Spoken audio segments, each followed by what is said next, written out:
जिम्मेदारी है और उनको अपनी जिम्मेदारियों से मुंह नहीं मोड़ना चाहिए, क्योंकि देखो जनता का मुद्दा ये न कांग्रेस का मुद्दा है न बीजेपी का मुद्दा है, आम जनता का मुद्दा, और इसको लेकर संवेदनशीलता दिखानी चाहिए। ड्रग ट्रायल की बात जब भी होती है तो इतनी राजनीति क्यों आ जाती है इसमें?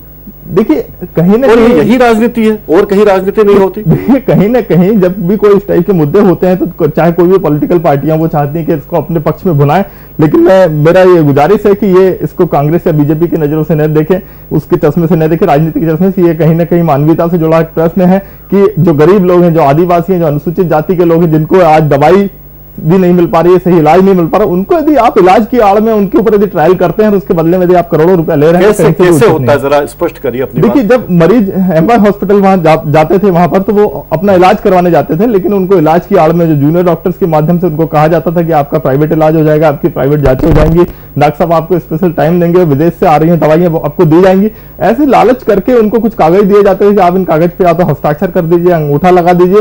तो ऐसे करके मरीज उनके जाल में फंस गए थे। उन बेचारों को ये भी नहीं पता था कि हम पे ट्रायल किया जा रहा है। बड़े बड़े डॉक्टरों पर आपने छींटे उछाले हैं, कीचड़ उछाला है, क्या क्या जस्टिफाई? देखिए ऐसा है कि जो दवा कंपनियां हैं वो ऐसे ही डॉक्टर को चूज करते हैं जिसपे कहीं ना कहीं मरीजों को अंधविश्वास हो, मरीज उन पर बहुत विश्वास करते हो, जो बहुत रेपुटेटेड डॉक्टर हो, तो उनको कंपनी ने अप्रोच किया। और हमने जो भी आज आरोप लगाए हैं वो सबूतों के साथ लगाए हैं, कानून सम्मत आरोप हैं। वो सारी एजेंसियां, चाहे राष्ट्रीय मानवाधिकार आयोग हो, चाहे स्वास्थ्य विभाग की रिपोर्ट हो, चाहे ईओडब्ल्यू, उन्होंने हमारे आरोपों को प्रमाणित किया है और प्रमाणित करके उन्होंने अनुशंसा की है कि इनका पंजीयन निरस्त होना चाहिए। देखिए कानून की नजरों में चाहे बड़ा हो या छोटा हो, सबके लिए कानून बराबर है। समाज में ऐसा संदेश नहीं जाना चाहिए कि बड़े आदमी के लिए अलग कानून है, छोटे के लिए अलग कानून है। यदि किसी रेपुटेड डॉक्टर ने भी यदि नियमों का उल्लंघन किया है तो उन्हें सजा मिलनी चाहिए।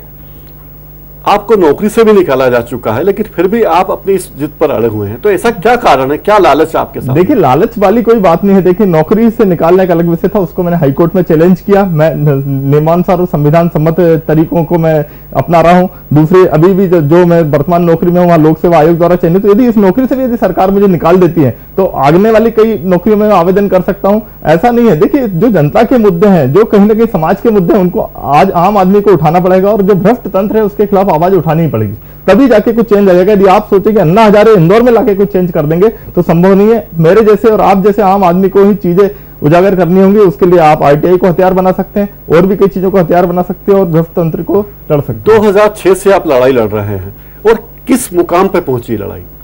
देखिए मुझे लगता है कि कहीं ना कहीं चीजों को एक दूसरे के ऊपर ढोला जा रहा है, कोई भी अपनी जिम्मेदारी अपनाने को तैयार नहीं है। डीसीजीआई बोलती है कि स्टेट कार्रवाई करे, स्टेट बोलता है मेडिकल काउंसिल ऑफ इंडिया कार्रवाई करे। तो मैं चाहता हूं चारों अधिकारी, हर संस्था का एक एक अधिकारी मिलके एक हाई पावर कमेटी बने और वो हाई पावर कमेटी डिसाइड करे कि किन डॉक्टर्स को कितनी सजा होना चाहिए। जल्द से जल्द इस पूरे मामले में सजा निर्धारित होनी चाहिए, नहीं तो इससे समाज में बहुत गलत मैसेज जाएगा।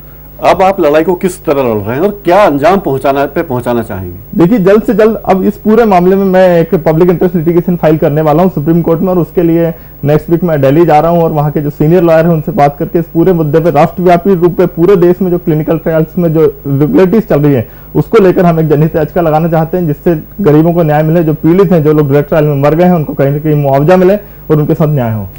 किसी को न्याय तो नहीं मिला, आपकी नेतागिरी जरूर चमक गई। आप लंदन टाइम्स से लेके तहलका तक, टाइम्स ऑफ इंडिया से लेके स्थानीय अखबारों तक सब जगह छा गए, हर चैनल पे आप छाए।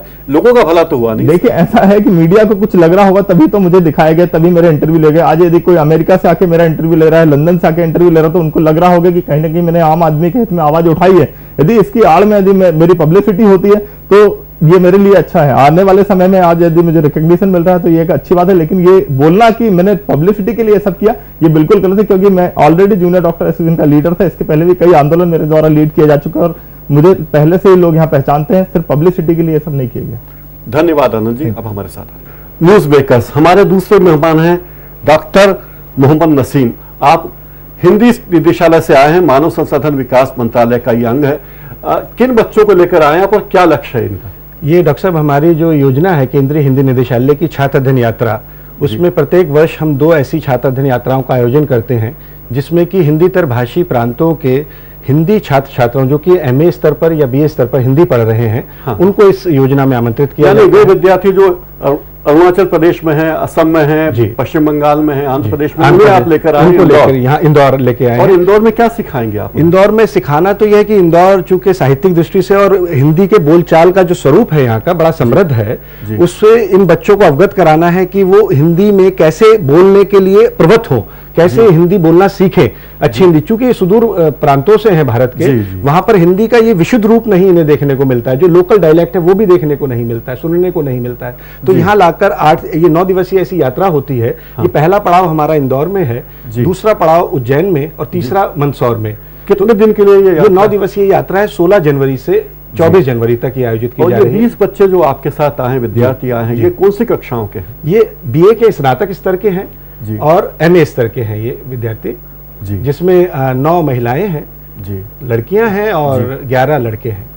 तो हिंदी में इतना रुझान इनका है, क्या और भाषाओं के प्रति भी रुझान है? चूंकि जितने भी ये छात्र छात्राएं आए हैं, जी। प्रत्येक की मातृभाषा के अतिरिक्त 3 या 4 भाषाएं वो जानते हैं।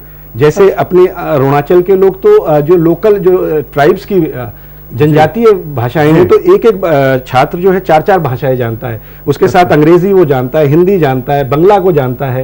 ये एक बड़ी बात है। हाँ। दूसरी जो तेलुगु भाषी है वो संस्कृत को भी जानता है, तेलुगु जानता है, हिंदी जानता है, अंग्रेजी जानता है। तो ये बहुभाषी विद्यार्थी हैं हमारे। और कलकत्ता के जो प्रेसिडेंसी कॉलेज जो कि अब विश्वविद्यालय हो गया है, उसके 5 जो छात्र छात्राएं आए हैं वो भी 4 या 5 भाषाओं में निपुण हैं। ये एक बड़ी बात है। लेकिन हिंदी का जो बोलचाल का स्वरूप है, उसमें जो इनकी अशुद्धियां हैं उसको दूर करने के लिए, जैसे आपके माध्यम से हम कुछ विद्वानों से, क्या ये विद्यार्थी जी। हिंदी भाषा से जुड़े रोजगार को अपनाने वाले हैं? आगे चल के अनुवाद के हिंदी क्षेत्र में मीडिया में आएंगे। अनुवाद? जी, बिल्कुल बिल्कुल, इनका ऐसा उद्देश्य है और हिंदी पत्रकारिता को लेकर जागरूक भी हैं।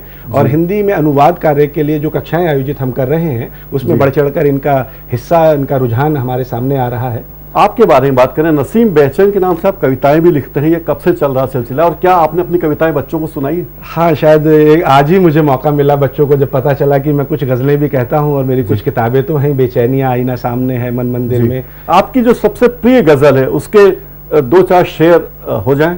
हिंदुस्तानी साहब, बहुत अच्छा लगा है कि आपने मेरे मन की बात की है। और मैं एक मेरी बहुत मशहूर गजल है कि दिल की धड़कन यही हर वक्त सदा देती है। जी। दिल की धड़कन यही हर वक्त सदा देती है, जिंदगी मौत की मंजिल का पता देती है। बहुत खूब। राहे उल्फत में कदम रख तो दिया है हमने, बहुत खूब। राहे उल्फत में कदम रख तो दिया है हमने, देखना ये है कि किस्मत हमें क्या देती है। बहुत खूब। और एक शेर इसका और सुन ले साहब कि दुनिया जालिम है बनाती है सुई का भाला। जी।